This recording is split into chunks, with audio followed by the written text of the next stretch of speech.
Hi to all. Once again welcome to SK tutorials. మనం ఇదివరకే ఢిల్లీ సుల్తాన్ మీద ఇంట్రొడక్షన్ టాపిక్ అనేది డిస్కస్ చేయడం జరిగింది. దాంట్లో ఇస్లాం అనేది ఇండియాలోకి ఎలా వచ్చింది? తర్వాత అది ఎలాంటి మార్పులకు కారణమైంది? అసలు ఇస్లాం పుట్టుక ఇండియాకి అవతల ఎలా జరిగిందనే వాటి మీద డీప్‌గా డిస్కస్ చేశాం. అది గ్రూప్ 1 అభ్యర్థికి ప్రిపేర్ అయ్యే వాళ్ళకు చాలా యూజ్‌ఫుల్‌గా ఉంటుంది. నేను కూడా చెప్పడం కూడా గ్రూప్ 1 క్యాడర్‌కి సంబంధించినంత వరకు యూజ్‌ఫుల్‌గా, డీప్‌గా డిస్కస్ చేయడానికి ట్రై చేస్తున్నాను. కావున మీరందరూ చాలా నీట్‌గా నోట్స్ గూడా మెయింటైన్ జేయాలని నేను కోరుకుంటున్నాను. ఈరోజు మనం ఢిల్లీ సుల్తాన్‌ల మీద, వాళ్ళు పరిపాలించినటువంటి రకరకాల ఫ్యామిలీస్ మీద డీప్‌గా డిస్కస్ చేద్దాం. ఢిల్లీ సుల్తాన్స్‌లో మొదటగా వచ్చిన పాలకులు ముస్లిం పాలకులు. మొదటగా వచ్చినటువంటి ముస్లిం పాలకుల నుంచి చివరి వరకు ఉన్నటువంటి పాలకులు. మొఘల్ తర్వాత ఎంట్రీ ఎలా అయింది ఈ వంశాల తర్వాత అనేది మనం తర్వాత డిస్కస్ చేస్తాం. ఈరోజు మనం పాలకులు ఢిల్లీ సింహాసనం అధిష్ఠించినటువంటి బానిస వంశం నుంచి తర్వాత వచ్చిన ఖిల్జీ వంశం, తుగ్లక్ వంశం, సయ్యద్ వంశం, లోడీ వంశాల మీద డిస్కస్ చేద్దాం. ఫస్ట్ ఢిల్లీ పాలకుల్లో వచ్చిన బానిస వంశం. ఈ బానిస వంశం అంతమవగానే ఖిల్జీ వంశం ఆక్రమించేసింది. ఈ ఫ్లో అనేది మనం ఇక్కడ చూపించడం జరిగింది యారో మార్క్ తోటి. మొత్తం 5 ఇంపార్టెంట్ వంశాలు పాలించడం జరిగింది. దీంట్లో ఒక్కొక్క దాని మీద మళ్ళీ మనం సెపరేట్‌గా డిస్కస్ చేద్దాం. బానిస వంశం. అయితే ఎగ్జామ్స్‌లో మనం ఇక్కడ ఇయర్ చూస్తున్నాం. ఇయర్ అనేది ఇంపార్టెంట్ ఏం కాదు. మనం అక్కడ జరిగినటువంటి సామాజిక మార్పులు, ఒకరి తర్వాత ఒకరు రాజు ఎలా అయ్యారు, ఇలాంటి కోణంలో చదవడం ఇంపార్టెంట్. ఇయర్ అనేది ఇంపార్టెంట్ కాదు.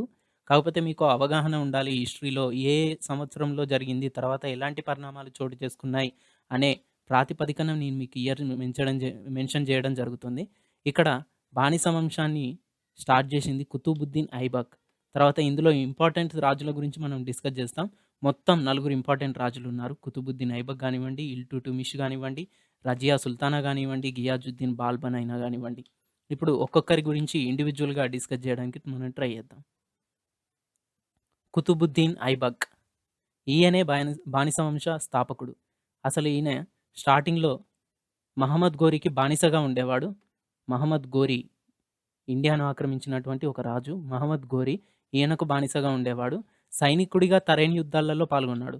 అయితే ఇక్కడ మనం గుర్తుంచుకోవాల్సింది ఏంటంటే, నేను ఎక్స్‌ట్రా మ్యాటర్ ఇస్తున్నాను. మీరు గ్రూప్ 2 లెవెల్ గానివ్వండి, గ్రూప్ 3 లెవెల్ గానివ్వండి, ప్రిపేర్ అయ్యేటప్పుడు షార్ట్‌కట్ కాకుండా డైరెక్ట్ ఆన్సర్స్ ఉండే వాటి మీద ఫోకస్ జేయడం అనేది ఇంపార్టెంట్. ఫర్ ఎగ్జాంపుల్, ఢిల్లీ సుల్తాన్‌లలో బానిస వంశ స్థాపకుడు ఎవరు? ఇది క్వెషన్ ఫ్రేమింగ్ ఉంటుంది. గ్రూప్ 2 నుంచి గ్రూప్ 3 లెవెల్, గ్రూప్ 4 లెవెల్‌కి. ఢిల్లీ సుల్తాన్‌లలో బానిస వంశ స్థాపకుడు ఎవరు? కుతుబుద్దీన్ ఐబక్. అంతే సరిపోతుంది. ఈ తరైన్ యుద్ధాల గురించి డీప్‌గా ఆలోచించడం, లేకపోతే మహమ్మద్ గోరి దగ్గర నుంచి బానిసత్వం స్టార్ట్ జేయడం, అతని ఫ్లో అనేది మళ్ళీ మీరు చదవాల్సిన అవసరం ఉండదు. ఓకేనా? ఈ ఫస్ట్ పాయింట్ అనేది చాలా చాలా ఇంపార్టెంట్. బానిస వంశ స్థాపకుడు కుతుబుద్దీన్ ఐబక్. అయితే ఇంకొక ఇంపార్టెంట్ పాయింట్ ఏంటంటే, లాహోర్‌లో చౌగాన్ ఆడుతూ గుర్రం మీద నుంచి జారిపడి మరణించాడు తీవ్ర గాయాలతోటి ఇతను. అంటే చౌగాన్ ఆట అంటే ఏంటి? పోలో ఆట. గుర్రం మీద ఉండి కర్రలతోటి బాల్‌ను జస్ట్ లైక్ హాకీ అనేది గుర్రం మీద ఉండి ఆడతారు. ఇదే ఆట. అయితే ఈ క్వెషన్‌ను కూడా చాలా కాంపిటీటివ్ ఎగ్జామ్స్‌లో అడగడం జరిగింది. చౌగాన్ నథింగ్ బట్ పోలో ఆడుతూ గుర్రం మీద నుంచి జారిపడి చనిపోయినటువంటి ముస్లిం సుల్తాన్ రాజు ఎవరు? అని క్వెషన్ అడిగారు. అది ఎవరు? కుతుబుద్దీన్ ఐబక్. ఈయనే బానిస వంశ స్థాపకుడు. ఇంకొక క్వెషన్ ఏంటంటే, ఇతని మీద ఇంపార్టెంట్ క్వెషన్. ఎవరిని కవులు లాక్ బక్ష్ అని కీర్తించారు? లాక్ బక్ష్ అనేది ఒక ముస్లిం రిలేటెడ్ వర్డ్. దీన్ని చూస్తేనే మనకు అర్థమవుతుంది. కింద ఆప్షన్స్‌లో గనక హిందూ రాజుల పేర్లుంటే దాన్ని ఎలిమినేట్ జేయడానికి గూడా మనకు ఛాన్స్ ఉంటుంది. లాక్ బక్ష్ అనేది ఎవరిని కీర్తించారు? కుతుబుద్దీన్ ఐబక్. బానిస వంశ స్థాపకుడిని. అంటే లాక్ బక్ష్ అంటే అర్థం ఏంటి? లక్షల రూపాయలు కానుకగా ఇచ్చేవాడని అర్థం. కవులు ఎవరిని లాక్ బక్ష్ అని కీర్తించారు? గుర్తుంచుకోండి. ఇది చాలా చాలా ఇంపార్టెంట్. ఎవరిని? బానిస వంశ రాజు స్థాపకుడు కుతుబుద్దీన్ ఐబక్‌ని. ఢిల్లీలో ఉన్నటువంటి కుతుబ్ మినార్‌ను ఎవరు నిర్మించారు? ఎవరు? కుతుబుద్దీన్ ఐబకే నిర్మించాడు. తన పేరు మీదుగానే నిర్మించాడు. అయితే భారతదేశంలో ఇస్లాం మత విజయానికి ప్రతీకగా అతను ఈ ఢిల్లీలో కుతుబ్ మినార్‌ను నిర్మించడం జరిగింది. అయితే ఈయన పూర్తిగా నిర్మించలేకపోయాడు. ఇతని కాలం వచ్చే వరకు అకస్మాత్తుగా ఈయన 1210 సంవత్సరంలో మరణించాడు. చెప్పాను గదా! గుర్రం మీద నుంచి కింద పడి అకస్మాత్తుగా మరణించాడు. అంతకు ముందు నుంచే కుతుబ్ మినార్‌ను స్టార్ట్ చేయడం అనేది జరిగింది. ఈయన హయాంలో సగం వరకు మాత్రమే కట్టగలిగారు. తర్వాత అనేది ఇతని వారసులు కట్టారు పూర్తిగా. అంటే ఇప్పుడు గుర్తుంచుకోవాల్సింది ఏంటి? ఢిల్లీలో ఉన్నటువంటి కుతుబ్ మినార్‌కు పునాది రాయి వేసింది ఎవరు? ఇది క్వెషన్ ఫ్రేమింగ్ ఉండే ఛాన్స్. ఎవరు? కుతుబుద్దీన్ ఐబక్. ఈయన ఎవరు? బానిస వంశ స్థాపకుడు. ఇంకా ఈయన కట్టించినటువంటి కొన్ని కట్టడాలు కువ్వత్ ఉల్ ఇస్లాం మసీద్. నెక్స్ట్ అజ్మీర్. అజ్మీర్ అనేది ఇప్పుడు ప్రస్తుతం గుజరాత్‌లోని ప్రాంతం. అర్హదీన్ ఖండోపా అనేది తెలుగు అకాడమీలో ఉన్నటువంటి పేరు. కాకపోతే మీరు అర్హదీన్ ఖండోపా అని గూగుల్‌లో సెర్చ్ చేస్తే మాత్రం ఇది దొరకదు. అజ్మీర్‌లో ఉన్నటువంటి అర్హదీన్ ఖండోపా మసీద్ కట్టించారని ఉంది. ఏది మన తెలుగు అకాడమీ బుక్స్‌లో. బట్ తెలుగు అకాడమీ బుక్స్‌ను ఫాలో అయ్యి మనం ఇదే పేరును గూగుల్‌లో కొట్టినట్టయితే మనకు ఆ పేరుతోటి ఎలాంటి మసీదును చూపెట్టదు. దానికి గాను మనం ఈ స్పెల్లింగ్‌ను కొడితే మాత్రమే మనకు చూపెడుతుంది. అదహి దిన్ కా జోన్‌ప్రా మసీద్. ఈ పేరుతోటి కొడితే మాత్రమే మనకు ఆ కట్టడం అనేది చూపెట్టడం జరుగుతుంది. ఇంపార్టెంట్ ఏంటి కుతుబ్ మినారే. తర్వాతనే మనం ఈ కువ్వత్ ఉల్ ఇస్లాం మసీదుని గానివ్వండి, అర్హదీన్ కొండప్ప మసీదుని గానివ్వండి గుర్తుంచుకోవాలి. అయితే ఇక్కడ నేను మీకు ఐడియా కోసం డయాగ్రామ్స్ కూడా ఇవ్వడం జరిగింది. ఇదే కుతుబ్ మినార్. దీన్ని 4 అంతస్తుల్లో ఇల్‌టుట్మిష్ నిర్మించాడు. 1, 2, 3 అండ్ 4 ఓకేనా? 4 అంతస్తుల్లో ఎవరు నిర్మించారు? తర్వాత వచ్చినటువంటి ఇల్‌టుట్మిష్ వారసుడు. అతను పూర్తి చేశాడు. ఇది అల్హెద్దీన్ కా జొన్హోప్రా మసీద్. ఈ మసీదు చాలా డిఫరెంట్‌గా ఉంటుంది. చాలా పాపులర్ గూడా ఢిల్లీలో. చాలా చాలా బావుంటుంది. ఎప్పుడైనా ఢిల్లీ విజిట్ చేసినప్పుడుగా ఈ మసీదుని ఖచ్చితంగా చూడాలి. కుతుబ్ మినార్ అనివ్వండి, ఇదైనా గానివ్వండి. నెక్స్ట్ కువ్వత్ ఉల్ ఇస్లాం మసీద్ అనేది చాలా చాలా పాపులర్. ఇప్పుడు మనం చూసినటువంటి ఈ ఖండోపా మసీద్ అయినా గానివ్వండి, ఈ కుతుబుద్దీన్ నిర్మించినటువంటి కుతుబ్ మినార్ అయినా గానివ్వండి, మొత్తం ఉండేది ఎక్కడ? కువ్వత్ ఉల్ ఇస్లాం మసీద్ లోపనే ఉంటుంది. దీనికి సంబంధించినటువంటి ప్లానింగ్ మొత్తం అనేది నేను గూగుల్ నుంచి డౌన్‌లోడ్ చేసి మీకు ఇవ్వడం జరిగింది. ఒకసారి మీరు వీడియోను పాజ్ చేసి చెక్ చేయండి. నెక్స్ట్ వచ్చేటువంటి ఇంపార్టెంట్ రాజు ఇల్‌టుట్మిష్. అయితే ఇక్కడ మనం గుర్తుంచుకోవాల్సిందేంటంటే, చరిత్రలో మనం ఎప్పుడు చూసినా గూడా రాజు తర్వాత అతని కొడుకు రాజవ్వడం జరుగుతుంది. కానీ ఈయన చరిత్రను తిరగరాయడం స్టార్ట్ చేశాడు. ఏం చేశాడు? ఇతను మన బానిస వంశ స్థాపక రాజుకు కుతుబుద్దీన్ ఐబక్‌కి అల్లుడవుతాడు. కొడుకు కాదు. అయితే అతని కొడుకు గూడా వారసత్వ పోరులో ఇతనితోటి గొడవ పడడం జరిగింది. ఆ వారసత్వ పోరులో ఆరం షా అతని కొడుకును యాక్చువల్‌గా రాజవ్వాల్సినటువంటి ఆరం షాను ఓడించి అతని అల్లుడు రాజవ్వడం జరిగింది. ఇది ఇంపార్టెంట్ గుర్తుంచుకోండి. అంటే ఇక్కడ చరిత్రను తిరగరాయడం అనేది స్టార్ట్ అయింది. ఒక ట్రెండ్ అనేది ఇతను సెట్ చేయడం స్టార్ట్ అయింది. అల్లుళ్ళు గూడా రాజవ్వడం ఇక్కడి నుంచే స్టార్ట్ అయిందిగా మనకు చరిత్రకారులు గూడా చెప్పడం జరుగుతుంది. ఈయన ఉన్నత ప్రభువుల కుటుంబాల్లో జన్మించినప్పటికీ బానిస దగ్గర పనిచేయడం వల్ల కుతుబుద్దీన్ ఐబక్ ఎవరు? ఒక బానిసగా జీవితం స్టార్ట్ చేశాడు. అందుకే అదంతా బానిస వంశం అని అంటున్నాం. బానిస దగ్గర పనిచేయడం వల్ల బానిసకు బానిస అని పిలువబడ్డాడు. నెక్స్ట్ కుతుబ్ మినార్ నిర్మాణం పూర్తి చేసింది ఈయన. స్టార్ట్ చేసింది కుతుబుద్దీన్ ఐబక్. పూర్తి చేసిందెవరు? ఇల్‌టుట్మిష్. ఇప్పుడు క్వెషన్ ఫ్రేమింగ్ ఎలా ఉంటుంది? కుతుబ్ మినార్ నిర్మాణం పూర్తి చేసిందెవరు? ఎవరన్నా బట్టి పట్టే క్యాండిడేట్స్ ఎవరన్నా ఉంటే కుతుబ్ మినార్ పునాది వేసింది కుతుబుద్దీన్ ఐబక్ అని చదివారనుకోండి. ఇలా పూర్తిగా డిస్కస్ చేయకపోతే ఒకవేళ వాళ్ళు లాస్ అయినట్టే. ఇందులో అడిగిందేంటి? నిర్మాణం పూర్తి చేశాడు అనన్నారు. అంటే కుతుబ్ మినార్ పూర్తి చేసిందెవరు? నిర్మాణం అనంటే అప్పుడు బట్టి బట్టే క్యాండిడేట్స్ ఏం చేస్తారు? ఫస్ట్ ఆన్సర్ ఒకటే చదువుకున్నాం కాబట్టి కుతుబుద్దీన్ ఐబక్ పెట్టేసేస్తారు. అదే డీప్‌గా డిస్కస్ చేసిన అభ్యర్థి మాత్రమే ఇల్‌టుట్మిష్ అనే ఆన్సర్ పెట్టగలుగుతాడు. పూర్తి చేసింది ఎవరు? అంటే ఇల్‌టుట్మిష్. నిర్మాణం మొదలుపెట్టింది ఎవరు? అనంటే కుతుబుద్దీన్ ఐబక్. నెక్స్ట్ భారత్‌లో తొలి ముస్లిం సుల్తాన్‌గా ఖలీఫా నుంచి గుర్తింపు పొందాడండి. ఇది గ్రూప్ 1 క్యాండిడేట్స్‌కి యూజ్ అయ్యేటువంటి పాయింట్. ఖలీఫా అనేది మత పెద్ద. మహమ్మద్ తర్వాత ఖలీఫాలుగా ఏర్పడి ఒక మత గురువులాగా వీళ్ళు ఖలీఫాలు వ్యవహరించడం జరుగుతుంది. ఖలీఫా నుంచి తొలి భారత ముస్లిం సుల్తాన్‌గా గుర్తింపు పొందినటువంటి రాజు ఇల్‌టుట్మిష్. నెక్స్ట్ మంగోల్‌కు చెందినటువంటి చెంగిజ్ ఖాన్ దండయాత్ర నుంచి గూడా ఈయన తెలివిగా తప్పించుకోవడం అనేది జరిగింది. ఎందుకు? చెంగిజ్ ఖాన్ ఏం చేశాడు? భారతదేశ సరిహద్దుల్లో ఉన్నటువంటి ఒక రాజ్యం మీదకి దండెత్తాడు. ఆ రాజ్యంలో ఉన్నటువంటి యువరాజు ఏం చేశాడు? అతని దండయాత్ర నుంచి తప్పించుకొని భారతదేశం బార్డర్‌లో ఉన్నటువంటి సింధు నదిని క్రాస్ చేసి ఇండియాలోకి వచ్చేసి ఇల్‌టుట్మిష్ హెల్ప్ కోరాడు. నన్ను మంగోల్ రాజు చెంగిజ్ ఖాన్ దండయాత్ర చేసి నా రాజ్యాన్నంతా ఆక్రమించుకున్నాడు. నాకు కొంచెం దయతలిచి మీ రాజ్యంలో చోటివ్వండి అనంటే ఇల్‌టుట్మిష్ తెలివిగా దాన్ని తిరస్కరించేసి ఆ దాడి నుంచి తన రాజ్యాన్ని కాపాడుకోగలిగాడు. ఇది అతను తెలివిగా చేసినటువంటి ఒక ప్రదర్శన. నెక్స్ట్ ఇల్‌టుట్మిష్ పరిపాలనా సంస్కరణల మనం ముఖ్యంగా గుర్తుంచుకోవాల్సిందేంటంటే చిహల్‌గని ముఠా. చిహల్‌గని అంటే 40 మెంబర్స్. చిహల్‌గని అనే పదానికి అర్థమే 40 మెంబర్స్ గుర్తుంచుకోండి. చిహల్‌గని ముఠా, సర్దార్ల ముఠా అనేది ఎవరి కాలంలో ఏర్పడింది? ఇల్‌టుట్మిష్ కాలంలో. దీని తర్వాత చాలా ప్రాబ్లమ్స్ ఫేస్ చేయడం జరిగింది. అయితే పరిపాలనా సౌలభ్యం కోసం ఈయన 40 మందితోటి ఏర్పరిచినటువంటి సర్దార్ల ముఠా ఒక ట్రెండ్ లాగా సెట్ అయిపోయి రాజులను శాసించడం అనేది స్టార్ట్ జేసింది. అంటే ఇక్కడ ఆధిపత్యం అనేది వీళ్ళ చేతిలో ఉంచుకోవడానికి ట్రై చేశారు. దీనికి మనం లైవ్‌లో ఒక ఎగ్జాంపుల్ చూసుకున్నట్టయితే, ఇప్పుడున్నటువంటి కాంగ్రెస్ పార్టీకి ఒక థింక్ ట్యాంక్ అని పిలువబడేటువంటి ఒక వ్యవస్థ ఉంటుంది. ఇప్పుడు నేషనల్ వైడ్‌గా ఉన్నటువంటి కాంగ్రెస్ పార్టీకి థింక్ ట్యాంక్ అనే ఒక వ్యవస్థ ఉంటుంది. వీళ్ళందరూ ఇందులో గూడా సేమ్ ఇలా 40 మెంబర్స్ సర్దార్‌ల ముఠా ఉన్నట్టే గూడా దేశం మొత్తంలో ఉన్నటువంటి కొంతమంది నిపుణుల పర్యవేక్షణలో పార్టీ నిర్ణయాలు తీసుకుంటుంది. దీన్నే థింక్ ట్యాంక్ అని అంటారు. ఈ థింక్ ట్యాంక్ చేసేటువంటి ఆలోచనల ప్రకారమే వాళ్ళు అన్నీ పాస్ జేయడం జరుగుతుంది. కాంగ్రెస్ కమిటీ, కోర్ కమిటీ నిర్ణయాలు తీసుకొని వాటి మీద జేయడం జరుగుతుంది. అలాంటిదే ఈ చిహల్‌గని ముఠా అనేది గూడా. ఓకేనా? గుర్తుంచుకోండి. అయితే ఈ ఇల్టుట్మిష్ చేసినటువంటి ఇంకొక ముఖ్యమైన పాయింట్ ఏంటి? తన రాజ్యాన్ని డివైడ్ జేయడం స్టార్ట్ జేశాడు. అంటే ఒక రాజ్యాన్ని ఇక్తాలుగా, ఇక్తాల్ అనంటే నథింగ్ బట్ స్టేట్ లాగా డివైడ్ జేయడం స్టార్ట్ జేశాడు. ఈ స్టేట్‌కి, ఈ ఇక్తాకి ఇక్తదార్ అనే అతని పాలకునిగా నియమించడం జరిగింది. డివైడ్ జేసింది ఎవరు? ఇల్టుట్మిష్. అయితే ఈ ఇక్తదార్ ఏం జేయాలి? ఆ రాష్ట్రంలో ఉన్నటువంటి, ఆ ఇక్తాలో ఉన్నటువంటి శాంతి భద్రతలు పోలీస్ డిపార్ట్‌మెంట్ లాగా, హోమ్ డిపార్ట్‌మెంట్ లాగా చూసుకుంటూ ఉండాలి. నెక్స్ట్ రెవెన్యూ, ఆర్థికం గూడా ఇతని చేతిలోనే ఉంటుంది. నెక్స్ట్ సైనిక పోషణ, సైన్య పోషణ గూడా ఇతని చేతుల్లోనే ఉంటుంది. ఓకేనా? గుర్తుంచుకోండి. ఇక్తాలుగా డివైడ్ చేశాడు. ఇది గ్రూప్ 1 లెవెల్‌కి బావుంటుంది.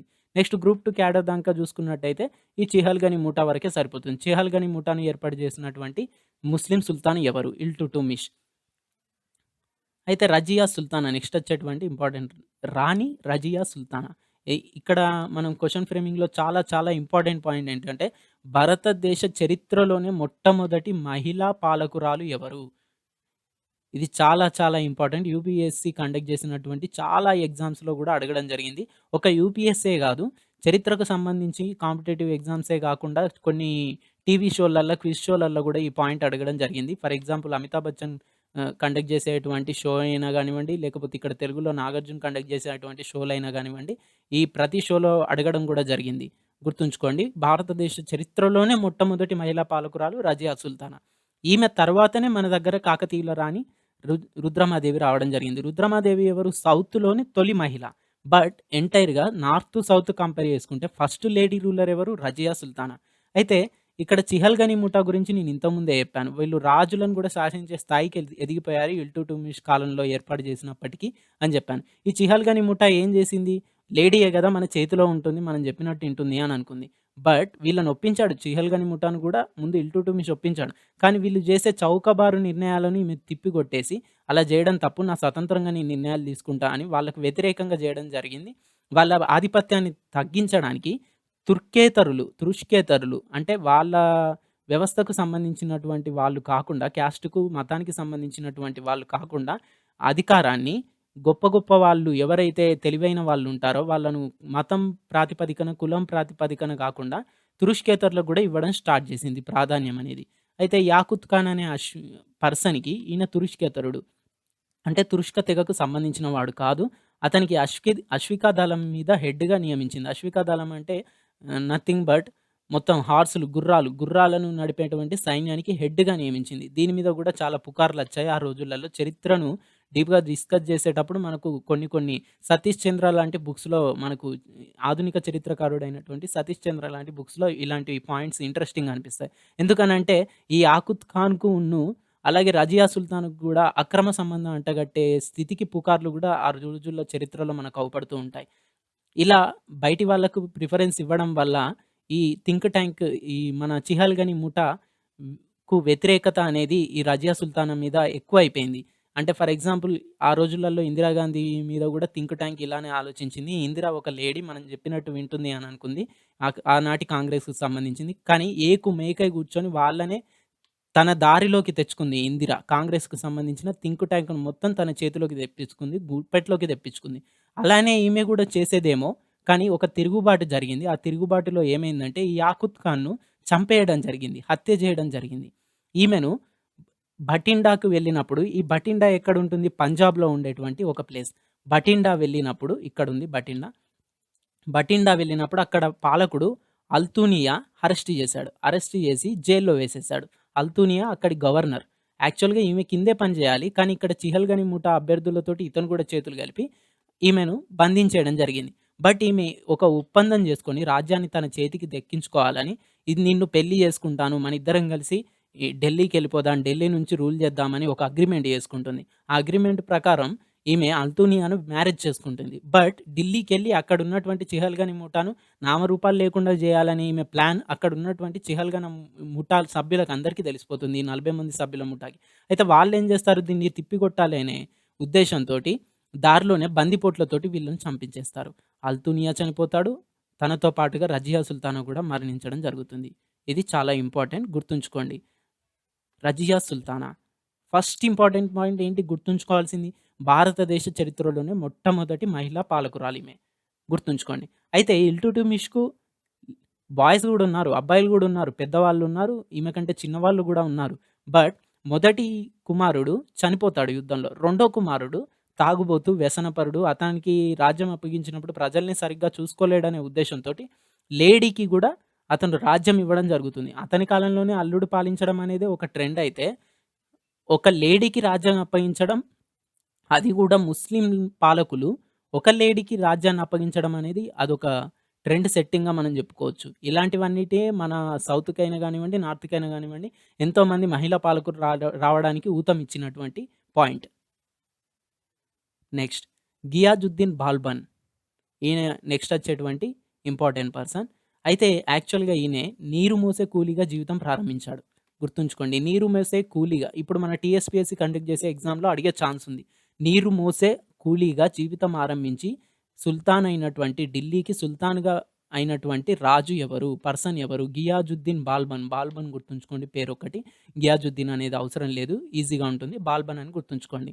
అయితే ఈయన 'ఇల్టుట్మిష్' నిర్మించినటువంటి చిహల్‌గని ముఠాలో యాక్చువల్‌గా సభ్యుడు. ఇతను గూడా చాలా చాలా పర్ఫెక్ట్ తెలివైన పర్సన్. ఎందుకో మనం ఇప్పుడు జూద్దాం. నెక్స్ట్ వచ్చే టాపిక్స్‌లో కవర్ అవుతుంది. గుర్తుంచుకోండి. చిహల్‌గని ముఠాలో సభ్యుడనేది మాత్రమే గుర్తుంచుకోండి. సరిపోతుంది. అయితే group 2 level, group 3 level cadre వరకు జూసుకుంటే నీరు మోసే కూలీగా సాధారణ జీవితం ఆరంభించి తర్వాత ఢిల్లీకి సుల్తాన్ అయిన పర్సన్ ఎవరు అని అడిగే ఛాన్స్ ఉంటుంది. ఎవరు? బాల్బన్. అదొక్కటి గుర్తుంచుకోండి. ఇక గ్రూప్ 1 లెవెల్ గానివ్వండి, గ్రూప్ 2 లెవెల్ క్యాడర్ గానివ్వండి, ఇవి చాలా చాలా ఇంపార్టెంట్. గుర్తుంచుకోండి నెక్స్ట్ వచ్చే పాయింట్స్.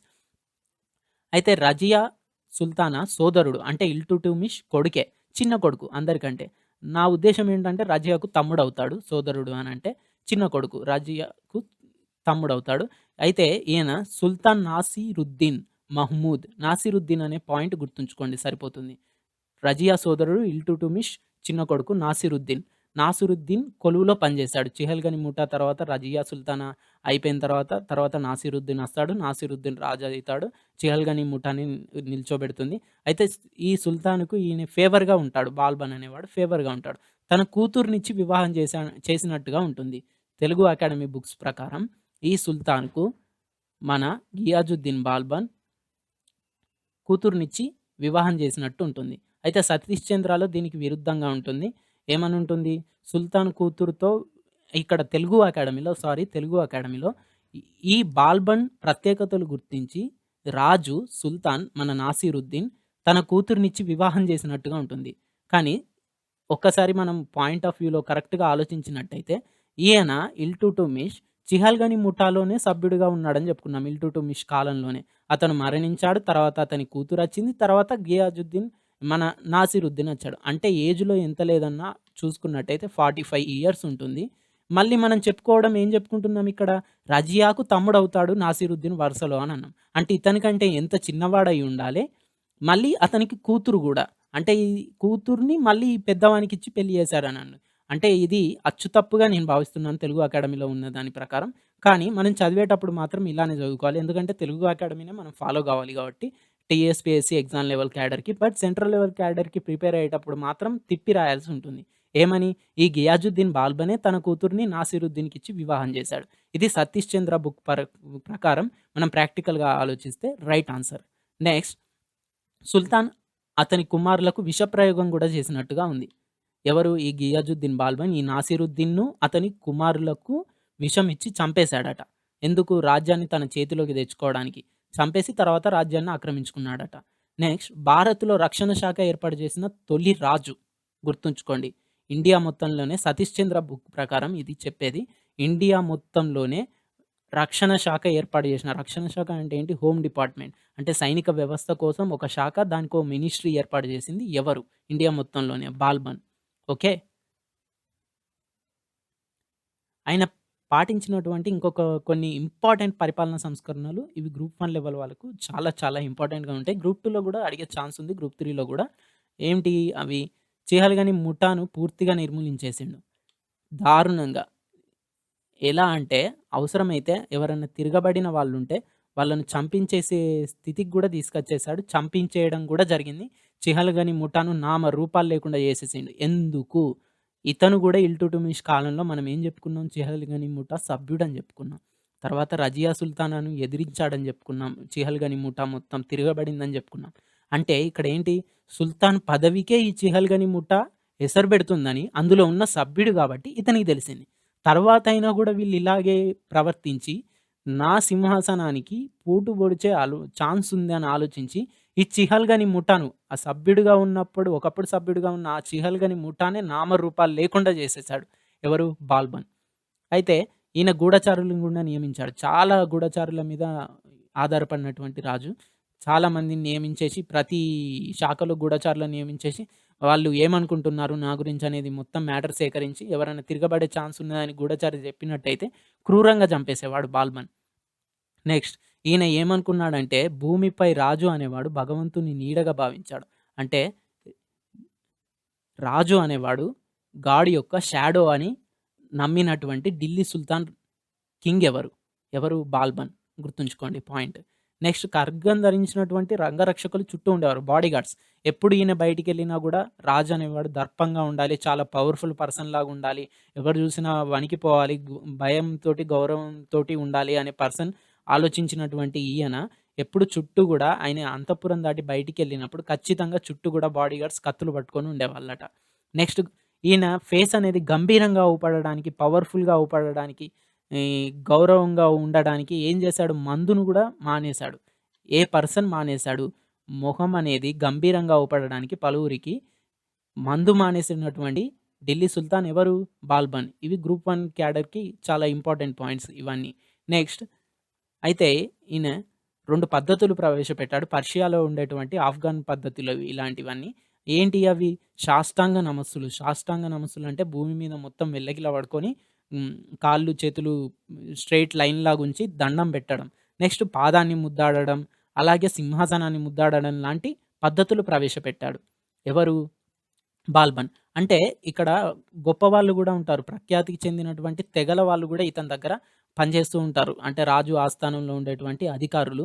వాళ్ళు గొప్ప గొప్ప కుటుంబాలకు సంబంధించిన వాళ్ళు ఉంటారు. ప్రభువుల కుటుంబాలకు. వాళ్ళేమనుకుంటారు రాజు గూడా మావాడే అని ధైర్యంగా మాట్లాడడం, అతనితోటి కొన్ని సందర్భాల్లో చులకనగా మాట్లాడే సందర్భాలు గూడా ఉండేవట ఆ రోజులల్లో. వీటినన్నిటిని అరికట్టాలని గంభీరంగా కనబడడానికి మందు మానేయడం, బయటికెళ్ళినప్పుడు రాజుని మనకంటే గొప్పవాడనిపించుకోవడానికి చుట్టూ అంగరక్షకులనుంచుకోవడం, అలాగే రాజును కలిసినప్పుడు సాష్టాంగ నమస్కారం పెట్టడం, లేకపోతే అతని పాదానికి ముద్దు పెట్టడం, లేకపోతే అతనికి సింహాసనానికి ముద్దు పెట్టడం లాంటివి ఇతను ఏర్పరిచాడు.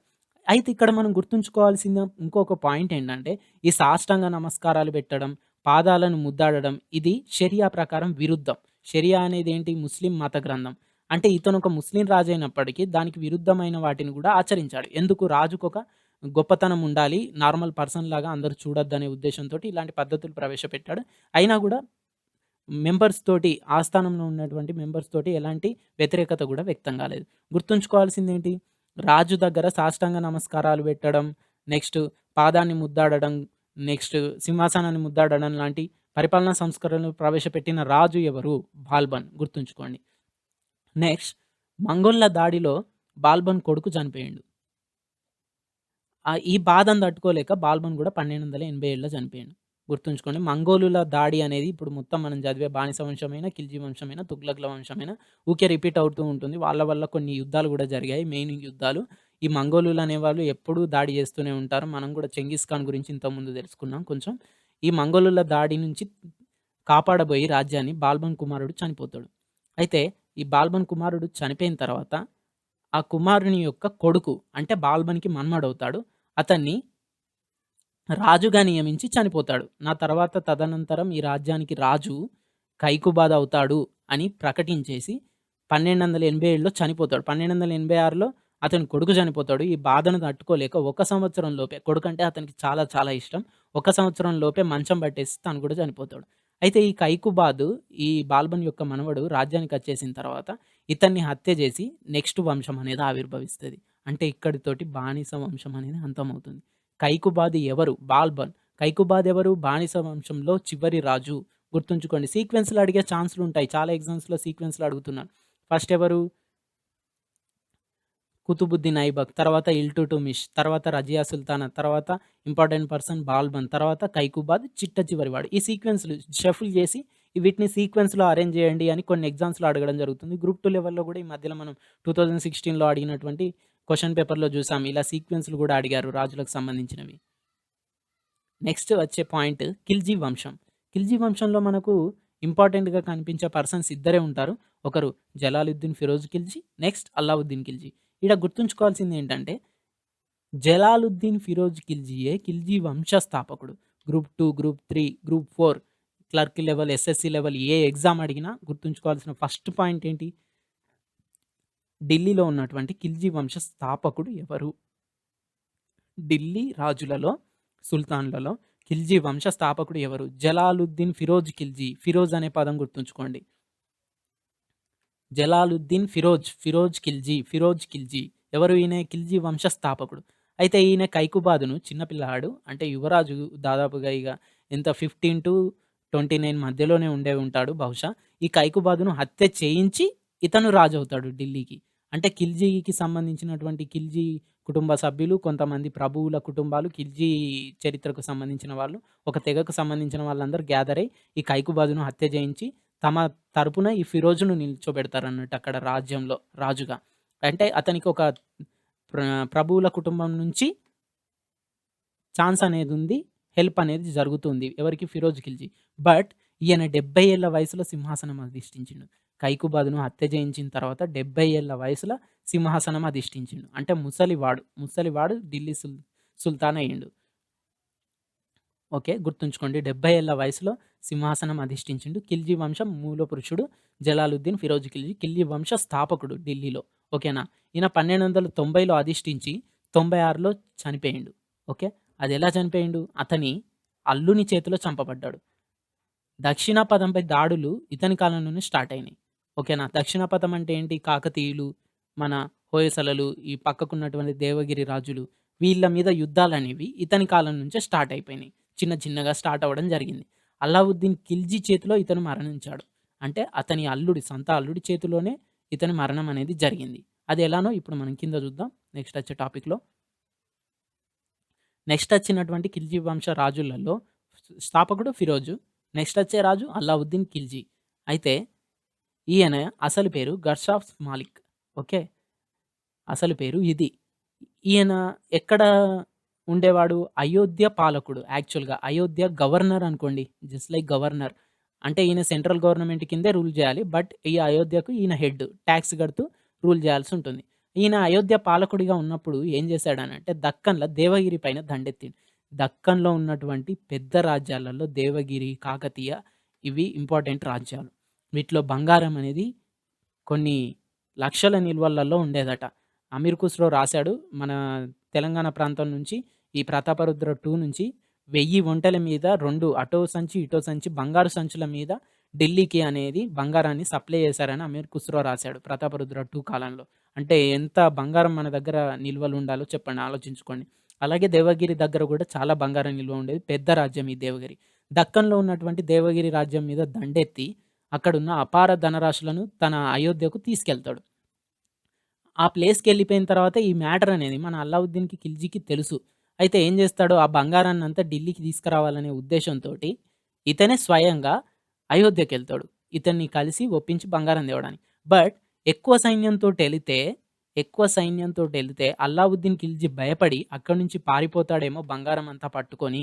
తన అల్లుడైనప్పటికీ ఎక్కువ సైన్యంతోటెళ్తే నా మీదకి తిరుగుబాటుకొచ్చి మా మామ బంగారం మొత్తం తీసుకొని నన్ను చంపేసి తీసుకెళ్తాడేమో అనే ఉద్దేశంతోటి, లేపోతే బంధించేస్తాడేమో అనే ఉద్దేశంతోటి ఏం చేస్తాడు మన అల్లావుద్దీన్ ఖిల్జీ దగ్గరికెళ్ళేటప్పుడు ఎక్కువ సైన్యం గాకుండా తనకు నమ్మకస్తులుగా ఉన్న కొంతమందితోటే వెళ్ళడం జరుగుతుంది. అయోధ్యకెళ్తాడు. అయితే నమ్మకస్తులు అనుకున్న వాళ్ళే వెనకాలుండి వెన్నుపోటు పొడుస్తారు. ఏం చేస్తారు? ఈ గర్షబ్ మాలిక్‌ను కలవడానికి, ఈ అల్లావుద్దీన్ ఖిల్జీని కలవడానికి వస్తున్నాడని తెలిసే ఈయన ముందే ఒక వ్యూహం పన్ని మామ రాగానే ఆస్థానంలో చంపించేస్తాడు. తన సైన్యంతోటి చంపించేస్తాడు. చంపించి ఈ చుట్టూ ఉన్నటువంటి ఇతని నమ్మకస్తులు అని అన్నాం గదా! ఎవరి నమ్మకస్తులు? మన జలాలుద్దీన్, ఫిరోజ్ ఖిల్జీ యొక్క నమ్మకస్తులు కొంతమందిని తీసుకొనెళ్ళాడని అన్నాం గదా! వాళ్ళందరికీ బంగారం ఎరగా చూపించి లోబరుచుకుంటాడు. అంటే వాళ్ళందరినీ తన వైపుకు తిప్పుకుంటాడు లంచం ఇచ్చి బంగారాన్ని. అయితే ఇతని ఇంపార్టెంట్ రాజు ఎందుకనేదో మనం ఇప్పుడు చూద్దాం. సేమ్ 'సై' సినిమాలో ఉండే ఒక ఇన్సిడెంట్ కూడా ఇక్కడ రిపీట్ అవుతుంది. 'సై' అనేది మనకు తెలుసు. రాజమౌళి సినిమా.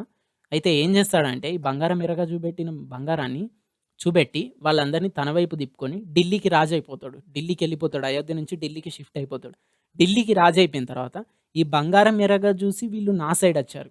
రేపు ఇంకెవరన్నా అధికంగా లంచం ఇస్తా అంటే నన్నొదిలేసి వాళ్ళను కూడా రాజు చేయడానికి వీళ్ళు వెనకాడరు అని ఇతనికి అర్థమైపోయి, వీళ్ళను రాజైన వెంటనే ఒక్కొక్కరిగా చంపించేస్తాడు.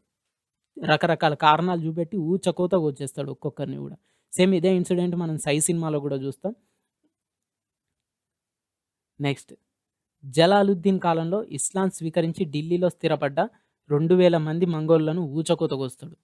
ఎందుకు? యాక్చువల్‌గా ఇతని కాలంలో ఎవరు మన అల్లావుద్దీన్ ఖిల్జీ కాలంలో గుజరాత్ మీదికి దండయాత్రకెళ్తారు. ఎళ్లి అక్కడున్నటువంటి బంగారాన్ని దోచుకొని రిటర్న్ వచ్చేస్తారు. అయితే రిటర్న్ వచ్చేటప్పుడు ముచ్చటేంటంటే ఇక్కడ మన మంగోలుల హెల్ప్ గూడా కొంతమంది మంగోలుల హెల్ప్ గూడా తీసుకొని అతను యుద్ధానికెళ్ళి మంగోళ్ళ సైన్యాన్ని గూడా తీసుకొని యుద్ధానికెళ్ళి తిరిగొచ్చేస్తాడు. వచ్చేసిన తర్వాత ఢిల్లీకొచ్చేసిన తర్వాత మా వల్లనే ఎక్కువగా మీరు ఆ దాడి చేయగలిగిన్లు. మాకు అధిక భాగం గావాలి వాటా అనేది వీళ్ళు మంగోలులు గొడవ చేస్తారు. అయితే ఈ రాజు ఏం చేస్తాడు? ఇది వాళ్ళకు నచ్చదు. రాజుకు నచ్చదు. ఎక్కడి నుంచో బతకడానికి ఇక్కడికచ్చి, మాకు హెల్ప్ చేసినంత మాత్రానే నీకు అధికంగా భాగం ఇవ్వాలా అనే కసితోటి ఈ 2000 మంది కుటుంబాలను దాదాపుగా 2000 మంది మంగోల్ కుటుంబాలను ఊచకోత కోస్తాడు ఢిల్లీలో. ఢిల్లీలో దాని సరౌండింగ్స్‌లో ఉన్నటువంటి 2000 మంది కుటుంబాలను, ప్రముఖుల కుటుంబాలను, మంగోళ్ళ కుటుంబాలను ఊచకోత కోస్తాడు. ఢిల్లీ మొత్తం రక్తపాతం అయిపోతుంది. ఇంకా ఈయన ఈ పాయింట్ గూడా ఇంపార్టెంట్. ఇది గుర్తుపెట్టుకోండి. నెక్స్టు మన ఇంకొక దగ్గర గూడా వస్తది. ఈ 2000 మందిలో ఒక 2 కుటుంబాలు తప్పించుకొని వేరే రాజ్యానికెళ్ళి హెల్ప్ అడుగుతాయి. అక్కడ దానివల్ల గూడా ఒక యుద్ధం జరుగుతుంది. అది నెక్స్ట్ వస్తుంది కాబట్టి ఈ పాయింట్ గుర్తుంచుకోండి. నెక్స్ట్ తిరగబడిన వారి ఫ్యామిలీనే గాకుండా, తిరగబడిన వాడి పర్సన్‌నే గాకుండా అతని ఫ్యామిలీని గూడా శిక్షించేవాడు కనికరం లేకుండా అల్లావుద్దీన్ ఖిల్జీ. ఎందుకు? వాళ్ళకు భయముండాలని. ఫర్ ఎగ్జాంపుల్ ఒక పర్సను రాజుకు వ్యతిరేకంగా ఏదైనా జేసి పారిపోయిండు. కానీ తన ఫ్యామిలీ ఢిల్లీలోనే దాని సరౌండింగ్‌లోనే ఉంది అని అనుకుందాం. అతని ఫ్యామిలీలో చిన్న పిల్లలు లేరు, పెద్దవాళ్ళు లేరు. వాళ్ళని గూడా కఠినంగా శిక్షించేవాడు. వృద్ధులైనా, పిల్లలనైనా. ఎందుకు? అతనికి భయముండాలి. ఇంకొకసారి నా మీదకి తిరగబడాలంటే ఎవరైనా భయపడాలనే ఉద్దేశ్యంతోటి ఇన్నోసెంట్ ఫ్యామిలీ మెంబర్స్‌ని గూడా ఇతను దారుణంగా శిక్షించేవాడు. ఇది బరోని చరిత్రకారుని ప్రకారం ఇదో కొత్త విధానమట. అంతవరకు ఏ రాజు గూడా ఫ్యామిలీ మెంబర్స్‌ని శిక్షించలేదు. ఒకరు చేసిన తప్పుకు వాళ్ళ ఫ్యామిలీలో ఉన్నటువంటి మిగతా వాళ్ళని శిక్షించలేదు. ఇది బరోని రాసిన తన చరిత్ర పుస్తకం ప్రకారం కొత్త విధానం. దీన్ని తన ఫ్యామిలీ మెంబర్స్ తర్వాత వచ్చిన వాళ్ళు గూడా ఆచరణలో పెట్టుకున్నారు. ఎందుకు తిరుగుబాట్లనేవి ఎక్కువగా గాకుండా ఉండడం వల్ల ఇన్నోసెంట్ పీపుల్ అయినా సరే గూడా రాజ్యం ముఖ్యం మనకు. రాజ్యంలో ఉన్నటువంటి అధిక భాగం ముఖ్యం అనే ఉద్దేశ్యంతోటి ఇన్నోసెంట్ ఫ్యామిలీ మెంబర్స్‌ని గూడా తిరగబడ్డందుకు శిక్షించడం స్టార్ట్ చేశారు. నెక్స్ట్ ఇతనికి వ్యతిరేకంగా ఉన్నత కుటుంబాల వాళ్ళు ఎలాంటి సంబంధాలు కలుపుకోకూడదు. వివాహ సంబంధాలైనా గానివ్వండి, మ్యారేజ్ ప్రపోజల్స్ అయినా. అంటే నా అనుమతి ఉంటేనే 2 ఉన్నత కుటుంబ వ్యక్తులు మ్యారేజ్ జేసుకోవాలి. నెక్స్ట్ ఆస్థానంలో ఉండేటువంటి పర్సన్స్. నెక్స్ట్ విందులు గూడా డిన్నర్స్ గానివ్వండి, పార్టీస్ గానివ్వండి నా అనుమతి ఉన్నా ఉంటేనే జేయాలి. లేకపోతే లేదు. అసలు విందులు జరపొద్దు. నా అనుమతి లేనిదే పార్టీలివ్వద్దు అని జీవో పాస్ చేసిండు. ఎందుకు? ఎందుకు విందుల దగ్గరనే వివాహ సంబంధాలు కలుపుకుంటే వాళ్ళు ఇద్దరు 2 కుటుంబాలు పోయి ఒక కుటుంబంగా మారిపోయి ఐక్యత పెరిగి వాళ్ళు బలం అనేది ఎక్కువగా పుంజుకుంటారు. అందుకే ఇతనికి వ్యతిరేకంగా ఎవరు బలం పుంజుకోవద్దని వివాహ సంబంధాలు రద్దు చేశాడు. నెక్స్ట్ పార్టీస్ ఇవ్వద్దని ఎందుకన్నాడు? పార్టీ ఇచ్చే సందర్భంలో రాజు గురించి మాట్లాడుకుంటూ, అతని నెగెటివ్ థాట్స్ మాట్లాడుకుంటూ, ఎవరో ఒకరు ఈ రాజుని దింపేద్దాం, మనం ఇంకొక రాజుని పెడదాం అని కుట్రలు పన్నే ఛాన్స్ ఉంటుంది. ఒక్క దగ్గర అందరూ గ్యాదర్ అయితే. అందుకే విందులను గూడా ఇతను తెలివిగా నిషేధించేశాడు. అయితే ఈ విందులన్నిటికి మూలం ఏంటి? మద్యం. మద్యం తాగుతూనే రకరకాల మాటలు, సంభాషణలు జరుగుతాయి. ప్రతి విందులో ఆ రోజుల్లో మద్యం అనేది చాలా కామన్. అయితే ఇతను తెలివిగా ఏం చేశాడు? ఆ మద్యాన్ని మొత్తం రాజ్యమంతా నిషేధించేసి ఎవరు? అల్లావుద్దీన్ ఖిల్జీ. నెక్స్ట్ 1290లో గుజరాత్ పైన ఈయన దాడి చేసిండు. దాడి చేసి అక్కడ ఉన్నటువంటి కర్ణదేవుడిని ఓడించేసిండు. కర్ణదేవుడిని ఓడించేసి అతని భార్య కమలాదేవిని ఢిల్లీకి తీసుకొచ్చుకొని పెళ్లి చేసుకున్నాడు. ఎవరు? అల్లావుద్దీన్. అల్లావుద్దీన్ అన్నా, అల్లాద్దీన్ అన్నా ఒక్కరే. అల్లాదీన్ అని కొన్ని చరిత్ర పుస్తకాల్లో ఉంటుంది. అల్లావుద్దీన్ అని మన టీఎస్‌పీఎస్‌సికి సంబంధించిన తెలుగు అకాడమీ బుక్స్‌లలో ఉంటుంది.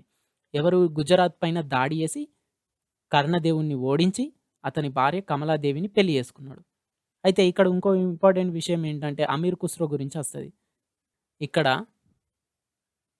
ఈ అమీర్ ఖుస్రో ఈ కర్ణదేవుని కూతురు, అలాగే అల్లాద్దీన్ కొడుకు మధ్యలో ఉన్నటువంటి ఈ యుద్ధానికెళ్ళినప్పుడు అల్లాద్దీన్ కొడుకు గూడా ఎళ్తాడు. అల్లావుద్దీన్ కొడుకు గూడా ఎళ్తాడు. ఈ అమీర్ ఖుస్రో ఆ అల్లాద్దీన్ కొడుకుకు, ఈ కర్ణదేవుని కూతురుకు మధ్య ఉన్నటువంటి ప్రేమ కథను ఆషికా అనే కథ రూపంలో రాస్తాడు. గుర్తుంచుకోండి. ఇది చాలా చాలా ఇంపార్టెంట్. చాలా యూపీఎస్సీ ఎగ్జామ్స్‌లో అడిగారు. ఖుస్రో రాసినటువంటి 'ఆషికా' నవల ఎవరు రాశారు? 'ఆషికా' అనేది ఎవరి రచన? అల్ ఎవరిది? అమీర్ ఖుస్రోది. నెక్స్ట్ కర్ణదేవునికి దేవగిరి రాజు రామచంద్ర శరణు ఇదంతా గ్రూప్ 1 క్యాడర్‌కి యూజ్ అయ్యేటువంటిది. 'ఆషికా' అనే పాయింట్ మాత్రం గ్రూప్ 2, గ్రూప్ 3 లెవెల్ వాటికి యూజ్ అవుతుంది. గుర్తుంచుకోండి. అయితే గ్రూప్ 1 రాసే వాళ్ళకి కిందున్నటువంటి ఇన్ఫర్మేషన్ అనేది చాలా ఇంపార్టెంట్. కర్ణదేవునికి దేవగిరి రాజు రామచంద్ర దగ్గరికెళ్ళి మన దేవగిరి యాదవరాజు కింద మన శాతవాహనులకు మన కాకతీయులకు పక్కనే ఉండేటువంటి రాజ్యం. ఈ యాదవరాజును వెళ్ళి ఈ కర్ణదేవుడు శరణు కోరుతాడు. నన్ను కాపాడు, నా మీదకి యుద్ధానికొచ్చారని. సరే అని ఆతిథ్యం ఇస్తాడు. ఈ ఆతిథ్యం ఇవ్వడం కూడా తప్పైపోయి దేవగిరి మీదకి దండెత్తడం జరుగుతుంది అల్లావుద్దీన్. నెక్స్ట్ రాజస్థాన్‌లో ఉన్నటువంటి రణతంబోర్ రాజు చౌహాన్ వంశస్థుడు. ఓకే. రాణా హంవీర ఈయన పేరు రాణా హంవీర. ఇతని మీదికి కూడా యుద్ధానికెళ్తాడు. ఈ రణతంబోర్‌లో ఉన్నటువంటి రాణా హంవీర మీదికి. ఎందుకు? నేను ఇంతకుముందు ఒక పాయింట్ చెప్పాను. ఢిల్లీలో ఉన్నటువంటి మంగోలు కుటుంబాలను 2000 మందిని ఊచకోత కోసాడని. అందులో ఇద్దరు తప్పించుకొనెళ్ళి ఒక ప్రఖ్యాతి చెందిన మంగోల్ కుటుంబ పెద్దలు ఇద్దరు తప్పించుకొనెళ్ళి ఈ రణతంబోర్‌లో గుజరాత్ ఇప్పుడు మన ప్రస్తుత రాజస్థాన్‌లో ఉన్నటువంటి రణతంబోర్ రాజు రాణా హంవీర శరణు కోరుతారు. నన్ను కాపాడండి అని. అయితే దీనికి బదులుగా మన అల్లావుద్దీన్ ఏం చేస్తాడు? ఒక లెటర్ రాసి పంపుతారు. వాళ్ళిద్దరూ నా ఖైదీలు. నాకు వాళ్ళని అప్పగించేసేయ్. వాళ్ళు నాకు ప్రాణాలతో గావాలి అని ఒక లెటర్ పంపుతాడు. దీనికి రాణా హంవీర ఏం చేస్తాడు? తిరస్కరించి నెగ్లెక్ట్ జేసి ఒక తప్పు చేశాడని కూడా మనం అనుకోవచ్చు. కానీ ఆ రోజులలో అదేం తప్పు కాదు. ఎందుకంటే తన కోటను నమ్ముకొని, తన కోట బలిష్టాన్ని నమ్ముకొని అతన్ని చులకనగా మళ్ళీ ఒక రిప్లై పంపుతాడు. ఇది అతనికి నచ్చక ఇతని మీదకి యుద్ధానికొస్తాడు. మొదటి దాడి చేసినప్పుడు ఒక ప్రముఖ సేనాని అల్లావుద్దీన్‌కి చెందిన ప్రముఖ సేనాని ఈ రాణా హంవీర మీద రాజస్థాన్‌లో ఉన్నటువంటి రణతంబోర్ మీద దాడి చేస్తాడు. బట్ ఆ మొదటి దాడి ఫెయిల్ అయిపోయి అల్లావుద్దీన్ సైన్యాలు ఓడిపోతాయి. సెకండ్ సారి ఏం చేస్తాడు? ఇలా అయితే కుదరదని డైరెక్ట్‌గా రాజే దిగి అల్లావుద్దీనే సైన్యాన్ని నడిపి సేనాధిపతిగా ఇతని మీదికి దండయాత్రకొస్తారు. ఈ రెండోసారి యుద్ధం చేసే టైంలో అమీర్ ఖుస్రో ఇతనితోటే ఉంటాడు. ఇప్పుడు దీన్ని బట్టి మనకు అర్థమయ్యే పాయింట్ ఏంటి? అమీర్ ఖుస్రో ఎవరి ఆస్థానంలోని వాడు? అల్లావుద్దీన్ ఖిల్జీ ఆస్థానంలోని వాడు. చాలా చాలా ఇంపార్టెంట్ గుర్తుంచుకోండి. అల్లావుద్దీన్ ఖిల్జీ ఆస్థానంలోని వాడు ఎవరు? అమీర్ ఖుస్రో. నెక్స్ట్ అయితే 3 నెలలు కోట ముట్టడి మొత్తం జరుగుతుంది. 3 నెలలు కష్టపడ్డాంక ఈ కోట అనేది అతని చేతిలోకొస్తది. ఈ కోటలో ముట్టడి జరిగినప్పుడు జరిగే ముఖ్యమైన పరిణామాలేంటి? మన అల్లావుద్దీన్ సేనాధిపతి నస్రత్ ఖాన్ ఈయన చాలా పవర్‌ఫుల్ పర్సన్. ఆ రోజులలో చరిత్రలో చూసుకున్నట్టయితే నస్రత్ ఖాన్ చాలా పవర్‌ఫుల్ పర్సన్. ఈయన చంపబడతాడు.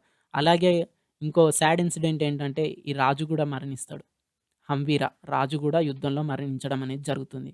నెక్స్ట్ ఈ రాజు మరణించడం, ఇవన్నీ యుద్ధంలోకి అందరూ దిగడం, అలాగే ఈ మంగోలు ప్రతినిధులు ఇద్దరు గూడా రాజుకి హెల్ప్‌ఫుల్‌గా వాళ్ళ సైన్యాలతోటి యుద్ధంలోకి దిగి వాళ్ళు గూడా మరణించడం అనేది జరుగుతుంది యుద్ధ భూమిలో.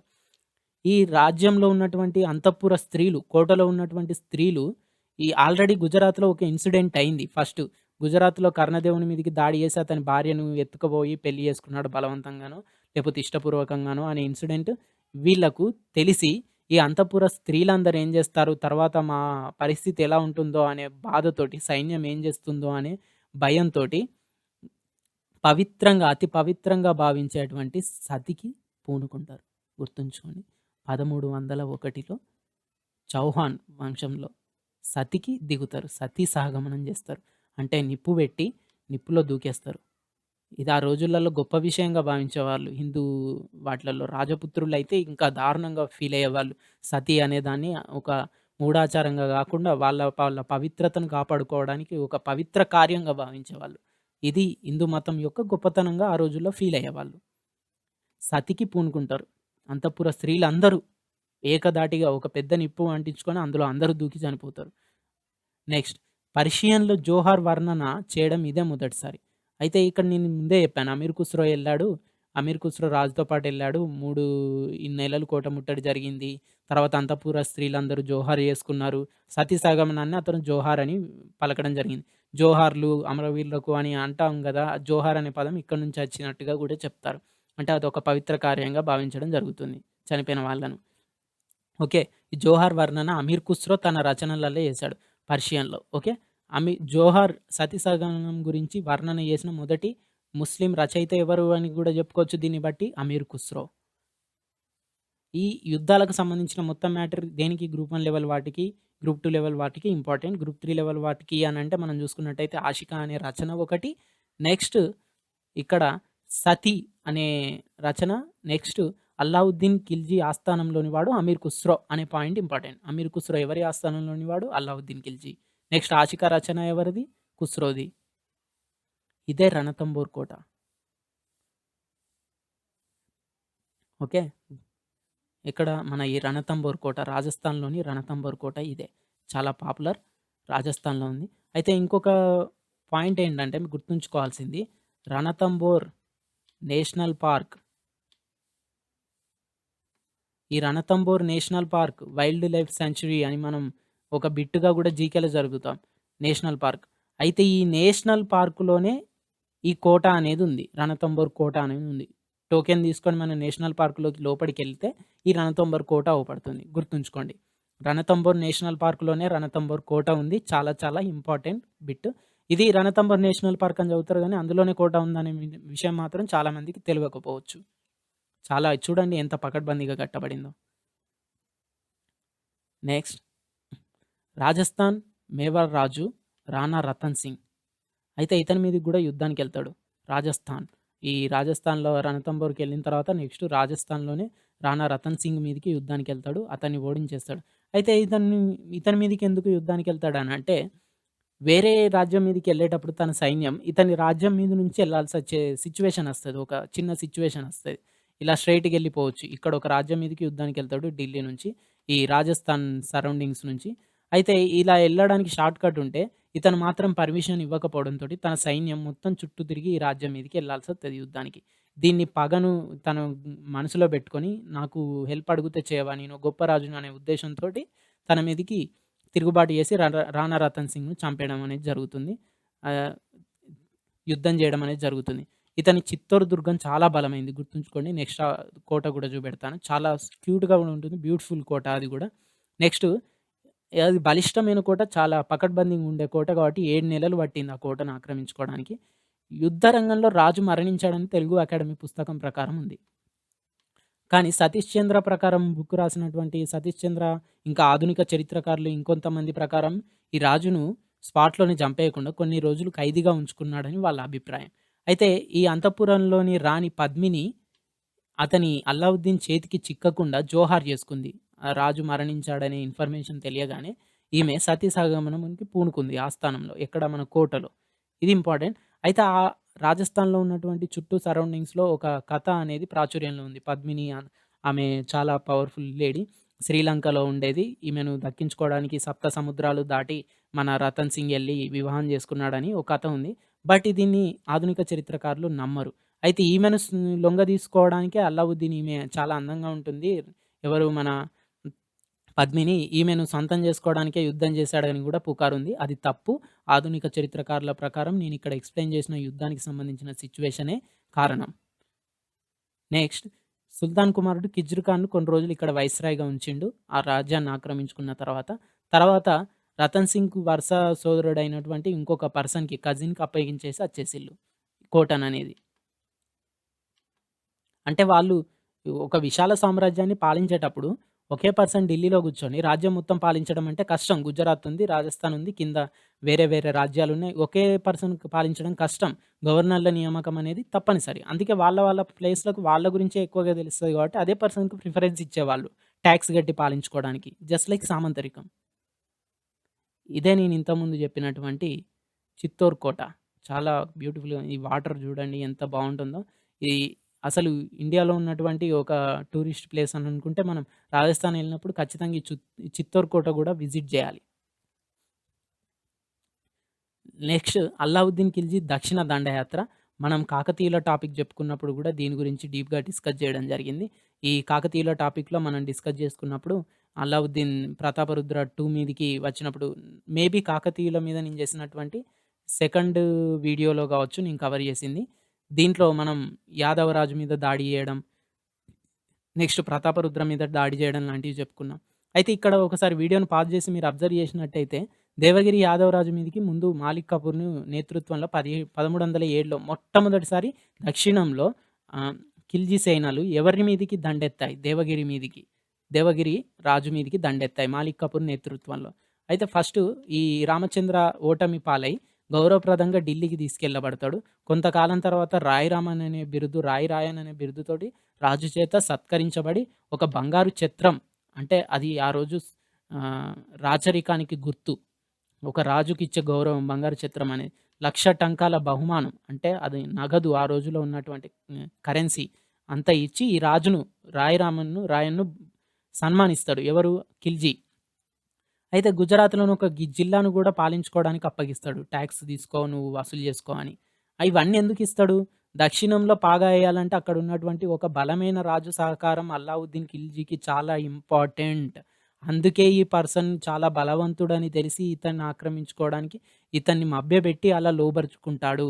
అంతేగాకుండా రామచంద్ర కుమార్తెలలో కూతుర్లలో ఒక కూతురితోటి ఈ రామచంద్ర ఇచ్చి పెళ్లి చేసేలాగా గూడా వ్యూహం పన్ని రామచంద్ర యొక్క ఒక కూతురిని గూడా అల్లావుద్దీన్ పెళ్లి చేసుకుంటాడు. అల్లావుద్దీన్ అప్పటికే నడి వయస్సు దాటినటువంటి వాడు.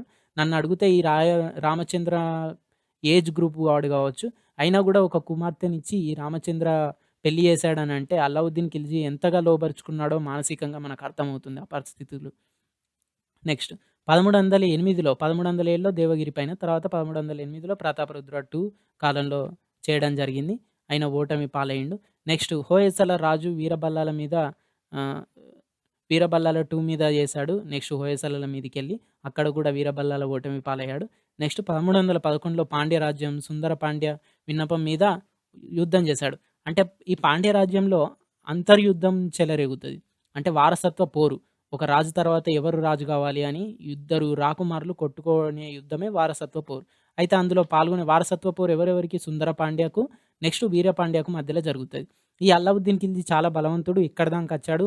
నాకు సాయం జెయ్యి అని సుందర పాండ్య ఎళ్లి అల్లావుద్దీన్ ఖిల్జీని కోరుతాడు. నాకు సాయం చేస్తే నీకు నేను ఫేవర్‌గా ఉంటా. నేను రాజ్యం పాలించుకుంటా. నీకు కప్పం చెల్లిస్తా. నాకు హెల్ప్ చెయ్యి అనంటే ఈ సుందర పాండ్య విన్నపానికి అది ఎప్పటినుంచో దక్షిణాన పాగా వేయాలని అల్లావుద్దీన్ ఖిల్జీ అనుకుంటున్నాడు. ఇలాంటి ఆఫర్ వస్తే తనెందుకు తిరస్కరిస్తాడు? ఈ సుందర పాండ్యకు మళ్ళీ తన రాజ్యం గురించి మొత్తం తెలుసు క్షుణ్ణంగా. ఎందుకంటే ఇతను కూడా అక్కడ ఉన్నటువంటి క్షత్రియుడు గాబట్టి. ఈ సుందర పాండ్య హెల్ప్ తోటే తనను రాజుగా నియమించేసి ఈ వీరపాండ్యను ఓడించేస్తాడు.